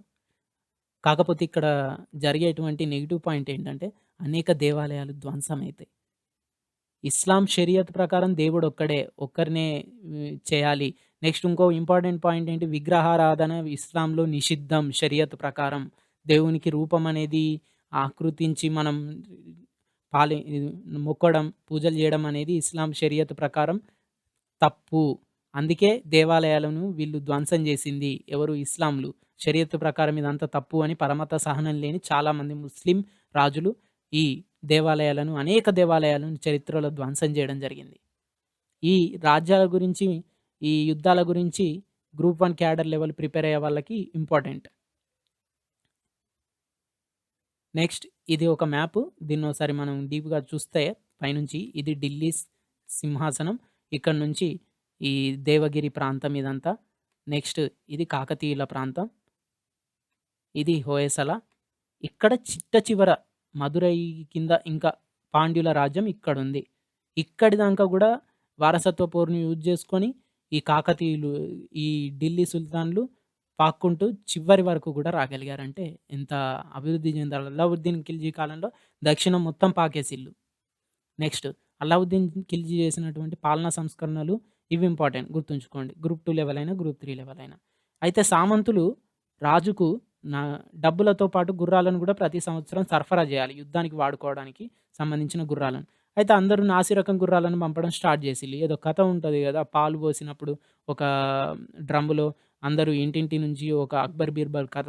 గ్లాస్ పాలు తీసుకొచ్చి అందులో పోయాలనంటే, నేనొక్కడిని నీళ్లు పోస్తే అందులో పాలేమన్నా తెల్లగా అయిపోతాయా? మొత్తం నీళ్ళలాగా మారిపోతాయా? అని ఒక్కొక్కరు అలాగే అనుకోని పాలకు బదులు అందరు నీళ్లు పోసే వరకు డ్రమ్ము మొత్తం నీళ్ళే ఉంటాయి. పాలొక్కటి గూడా ఉండవు. పాలుండవు. అలాంటి సిట్యుయేషనే ఇక్కడ గూడా క్రియేట్ అవుతుంది. ఏం జేస్తారు? అందరూ మంచి గుర్రాలను పంపాలి అనంటే, నేనొక్కడిని నాసిరకాల గుర్రాలు పంపితే దేశం మొత్తం మీద మిగతా వాళ్ళందరూ మంచిగా పంపుతారు గదా! ఇందులో ఎంతని తెలుస్తది అని అందరూ అలానే జేయడం వల్ల రాజ్యం మొత్తం వచ్చే గుర్రాలన్నీ గూడా నాసిరకంగా మారిపోతాయి. ఈ రాజు ఏం జేస్తాడు అల్లావుద్దీన్ ఖిల్జీ దీన్ని నిరోధించాలనే ఉద్దేశంతోటి ఏ రాజైతే ఢిల్లీకి గుర్రాలను సామంతరాజు పంపుతున్నాడో వాళ్ళ రాజముద్రను ఆ గుర్రం మీద ముద్రించాలి. ఆ గుర్రం మీద వాళ్ళ రాజముద్రను ముద్రించాలి అనే నియమాన్ని ప్రవేశపెడతాడు. దీనివల్ల ఏమైతది? ఒకవేళ రాజముద్ర ఉన్నది ఫర్ ఎగ్జాంపుల్ కాకతీయ రాజు ప్రతాపరుద్ర ఒక గుర్రాన్ని పంపాడు. ఒక 100 గుర్రాలను పంపాడు. సామంతరికం కింద అతను ప్రతి సంవత్సరం చెల్లించే టాక్స్ కింద. ఆ గుర్రాల మీద కాకతీయులకు సంబంధించినటువంటి రాజముద్ర ఉంటది. ఈ రాజముద్ర చూసినప్పుడు ఒకవేళ నాసిరకం గుర్రాలు 100 పంపినప్పుడల్లా 60 నాసిరక గుర్రాలో లేకపోతే 16 నాసిరకం గుర్రాలో ఉన్నాయనుకో, అతని మీద ఇతను చర్య తీసుకోవడానికి ఛాన్స్ ఉంటుంది. అంటే ఎవరు పంపారో తెలుస్తుంది కాబట్టి. ఇక్కడ ఇంపార్టెంట్ ఏంటి? బిట్ వైస్‌గా ఎలా అడిగే ఛాన్స్ ఉంటుంది?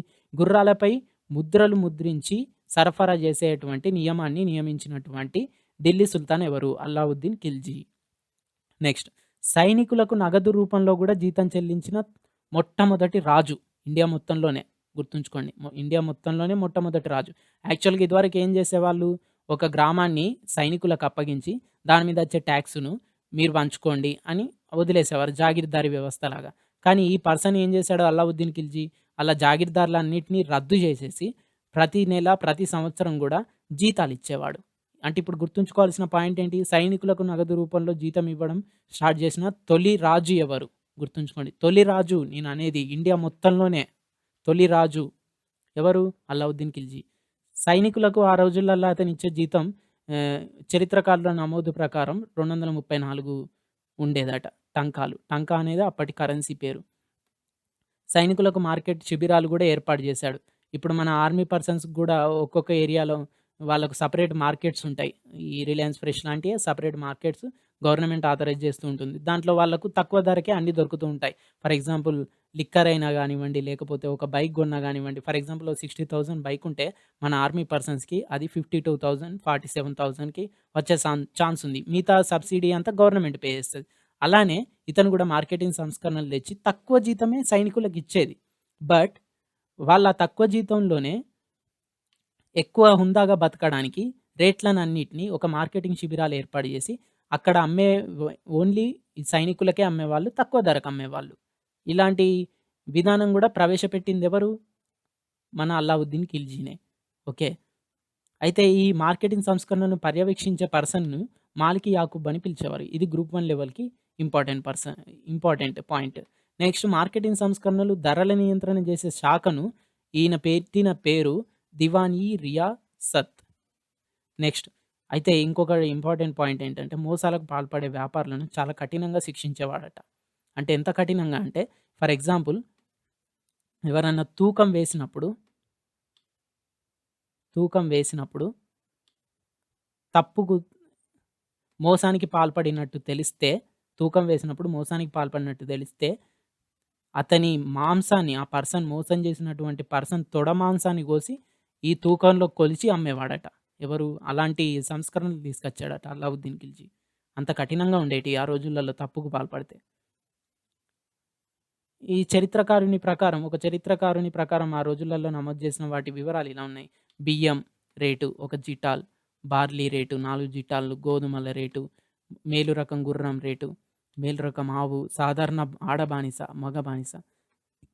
ఈడ మనం గ్రూప్ 1 లెవెల్ క్యాడర్ ప్రిపేర్ అయ్యే పర్సన్ గుర్తుంచుకోవాల్సిందేంటంటే, సాధారణ ఆడ బానిస, మగ బానిస అంటే ఆ రోజులలో బానిస వ్యవస్థ ఉంది అని అర్థం. ఇంకొక విషయం గుర్తుంచుకోవాల్సింది ఏంటి? ఇక్కడ 2 జంతువులున్నాయి. మేలు రకం గుర్రం, మేలు రకం ఆవు అని. జంతువుల కింద వీళ్ళ పేర్లున్నాయి. ఆడ బానిస, మగ బానిస. అంటే ఇక్కడ గుర్తుంచుకోవాల్సిందేంటి? ఒక జంతువుకి ఇచ్చేటువంటి విలువ గూడా వీళ్ళకివ్వడం లేదు. దాదాపుగా జంతువును ట్రీట్ చేసినట్టే వీళ్ళని గూడా ట్రీట్ చేయడం జరుగుతుంది. ఇంకొక పాయింట్ ఏంటంటే, ఒక గుర్రానికున్న విలువ వీళ్ళకి లేదు. చూడండి మేలు రకం గుర్రం వాల్యూ ఎంతుంది? 100-120 టంకాలుంది. బట్ ఇక్కడ జూసుకుంటే ఆడ బానిస విలువ 20-40 టంకాలు. మగ బానిస విలువ 20-30 టంకాలుంది. ఇక్కడ ఆడ బానిస రేట్లు గూడా కొన్ని సందర్భాలలో ఎక్కువగా ఉండేది. ఒకవేళ అందమైన ఆడ బానిస అయితే తనకిచ్చేటువంటి రేటు గూడా ఎక్కువగా ఉండేది మార్కెట్‌లో. ఎందుకు? వాళ్ళ కామవాంఛ తీర్చుకోవడానికి, లేకపోతే ఇంట్లో పనులు జేయడానికి, లేకపోతే పొలం పనులు జేయడానికి ఈ ఆడ బానిస, మగ బానిసలను యూజ్ జేసుకునేవాళ్ళు. ఒక జంతువుకిచ్చే విలువ గూడా ఆ రోజులలో బానిసలకివ్వలేదు అని దీని ద్వారా మనకు స్పష్టమవుతుంది.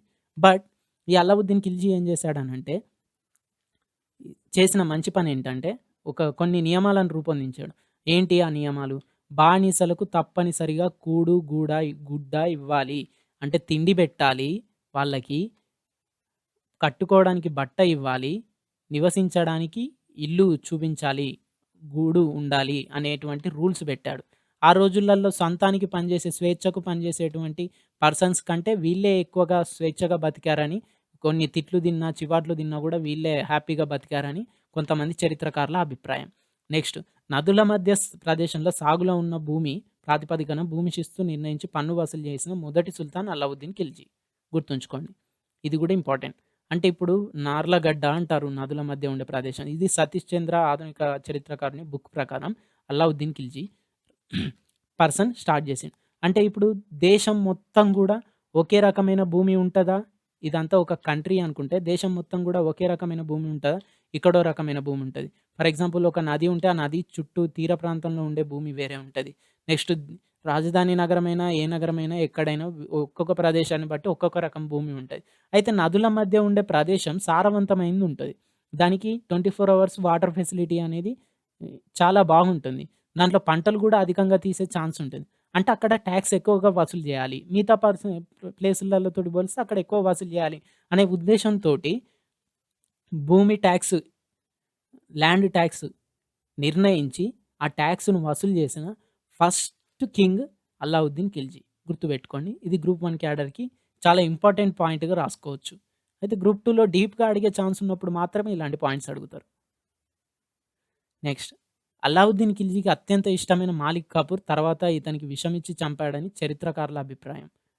ఎప్పుడైనా నమ్మిన బంటే గదా! ఎనకాలుండి వెన్నుపోటు పొడిచేది. నెక్స్ట్ 1316లో అల్లావుద్దీన్ మరణం తర్వాత అంటే కొంతమంది చరిత్రకారుల ప్రకారం విషమిచ్చి చంపేసిండు. ఎందుకు? అన్‌ఎక్స్‌పెక్టెడ్‌గా చచ్చిపోయే వరకు వాళ్ళకి ఆ అనుమానాలొచ్చాయి. హ్మ్. అతని చిన్న కొడుకుని రాజుని చేసాడు. మళ్ళా ఇంకొక ఇంపార్టెంట్ పాయింట్ ఏంటంటే ఎప్పుడైనా హ్మ్. ఎవరికి ఛాన్స్ ఉంటుంది? వయసులో ఉన్న రాజులకు ఈ మధ్యలో గొడవలొచ్చి వాళ్ళు వారసత్వ పోరులో ఎవరో ఒకరస్తారు. బట్ ఈయన ఏం చేసిండు? ఆ పెద్ద ఏజ్‌లో ఉన్నటువంటి యువరాజులందరిని తీసుకుపోయి జైల్‌లో ఏసాడు. ఎవరన్నా అతిగా తిరగబడ్డారనుకో వాళ్ళ కళ్ళు గూడా పీకించేసాడు. కళ్ళు గూడా పీకించేసిండు. కళ్ళు గూడా పీకించేసేసి చెరసాలల్లో పడేసిండు యువరాజులను. అతని చిన్న కొడుకును మాత్రమే రాజ్యం మీద కూర్చోబెట్టిండు. ఎందుకట్లా కూర్చోబెట్టిండు? దీన్ని బట్టి ఏమర్థమవుతుంది? కుమారుడిని రాజ్యం మీద రాజు చిన్న కొడుకును కూర్చోబెడితే అతనికేం తెలవదు. పరిపాలన మొత్తం ఇతడే జేయొచ్చనే భావనతోటి అలా జేయడం జరిగింది. దీన్ని బట్టి అతని నమ్మక ద్రోహం ఏంటో గూడా ఇక్కడ రిఫ్లెక్ట్ అవుతుంది. నెక్స్ట్ కొద్ది కాలంలోనే రాజ్‌భవన్ రక్షకులు ఏం చేసిల్లు? ఈ కపూర్‌ను చంపేసిల్లు. రాజ్‌భవన్ రక్షకుల పనేంటి? రాజ్యాన్ని, రాజభవనాన్ని రక్షించడమే గదా! ఇతని దురుద్దేశం అర్థమైపోయి రాజ్‌భవన్ రక్షకులే ఇతన్ని హత్య చేశారు తెలివిగా. నెక్స్ట్ హిందూ నుంచి ఇస్లాంకు మారిన ఖుస్రు రాజ్యమేలుతాడు. నెక్స్ట్ అయితే ఇక్కడ గుర్తుంచుకోవాల్సిన పని ఏంటంటే, ఇతను గూడా బానిస వంశంలో ఒక రాజుగా స్టార్ట్ అయిపోతాడు. ఎవరు? ఖుస్రు. ఖిల్జీ వంశంలో ఖుస్రు. ఈ ఖుస్రు పర్సన్ ఎవరు? హిందూ నుంచి ఇస్లాంకు కన్వర్ట్ అయినటువంటి పర్సన్. ఇతను ఖిల్జీ వంశంలలో చిట్ట చివరివాడు. గియాజుద్దీన్ తుగ్లక్ అనే పర్సన్ తుగ్లక్‌ల బృందంగా ఒకటేర్పడి, తుగ్లకుల వంశం ఒకటేర్పడి, ఆ పెద్దలందరూ కలిసి ఈ ఖుస్రుకు వ్యతిరేకంగా ఎందుకు హిందూ నుంచి ఇస్లాంకు మారిన వానికంటే ఎప్పటినుంచో ఇస్లాంలో ఉన్నవానికే ప్రిఫరెన్స్ అనేది ఎక్కువగా ఉంటుంది. అతను రాజుగా ఉండడం ఏంటని ఆ ఖుస్రును హత్య చేయించి రాజధాని బయట జరిగిన యుద్ధంలో ఖుస్రును హత్య చేయించి ఈ గియాజుద్దీన్ తుగ్లక్ ఏం చేస్తాడు? తుగ్లక్ వంశాన్ని స్థాపిస్తాడు. గుర్తుంచుకోండి. అంటే ఇప్పుడు చివరి రాజు ఎవరు? ఖిల్జీ వంశాలలో ఖుస్రు. తుగ్లక్‌లలో దాన్ని మొదలుపెట్టిన రాజు ఎవరు? గియాజుద్దీన్ తుగ్లక్. నెక్స్ట్ ఈ అల్లావుద్దీన్ ఖిల్జీ కట్టించినటువంటి ముఖ్యమైన ఇంకా కొన్ని కట్టడాలు. అయితే ఈయన సిరి అనే పేరు గల పట్టణాన్ని కట్టించాడు. ఓకే. సిరి అని పేరు గల పట్టణాన్ని అల్లావుద్దీన్ ఖిల్జీ కట్టించాడు. గుర్తుంచుకోండి. ఇంపార్టెంట్. అడుగుతారు. క్వెషన్ ఫ్రేమింగ్ ఉంటుంది. సిరి అనే పేరు గల పట్టణాన్ని కట్టించినటువంటి సుల్తాన్ అల్లావుద్దీన్ ఖిల్జీ. అలై దర్వాజా ఎవరు? ఇది ఇంపార్టెంట్. చాలా ముందు ప్రిఫరెన్స్ ఇచ్చేది దీనికి. అలై దర్వాజా నిర్మాణకర్త ఎవరు? అల్లావుద్దీన్ ఖిల్జీ. నెక్స్ట్ కుతుబ్ మినార్ వద్ద ఉన్న గేట్‌వే కట్టించింది ఎవరు? అల్లావుద్దీన్ ఖిల్జీ. నెక్స్ట్ ఢిల్లీలో ఉన్నటువంటి నిజాముద్దీన్ ఔలియా మసీద్ ఎవరిది? నిజాముద్దీన్ ఔలియా మసీద్ ఎవరిది? ఎవరు కట్టించారు? అల్లావుద్దీన్ ఖిల్జీనే. ఇది కూడా చాలా సుందరంగా ఉంటుంది. నైట్ టైమ్‌లో చాలా బ్యూటిఫుల్‌గా ఉంటుంది. ఇది అలై దర్వాజా గురించి కొంచెం ఇన్ఫర్మేషన్ స్క్రీన్‌షాట్ తీసి పెట్టడం జరిగింది. ఇది కావాలనంటే మీరు ఒకసారి పాజ్ చేసి చెక్ చేయండి. ఓకే. ఇప్పటివరకు మనం కవర్ చేసింది బానిస వంశం, ఖిల్జీ వంశం గురించి డీప్‌గా డిస్కస్ చేయడం జరిగింది. నెక్స్ట్ తుగ్లక్‌లున్నారు. అలాగే సయ్యద్‌లున్నారు. లోడీ వంశం ఉంది. అయితే ఇక్కడ ఈ డీప్‌గా డిస్కస్ చేసే క్రమంలో మనం అల్లావుద్దీన్ గురించి కూడా గ్రూప్ 1 లెవెల్ క్యాడర్‌కు సంబంధించినంత వరకు కూడా అంత డీప్‌గా కూడా డిస్కస్ చేసాం కాబట్టి ఈ టైం పట్టింది మనకు. నెక్స్ట్ వీడియోలో నేను మిగతా వంశాల గురించి కూడా డిస్కస్ చేస్తాను. తర్వాత ఈ వంశాల గురించి అయిపోయాక మొఘలుల గురించి మనం డిస్కస్ చేస్తాం. Okay. Thanks for learning and subscribe for more updates. Thank you.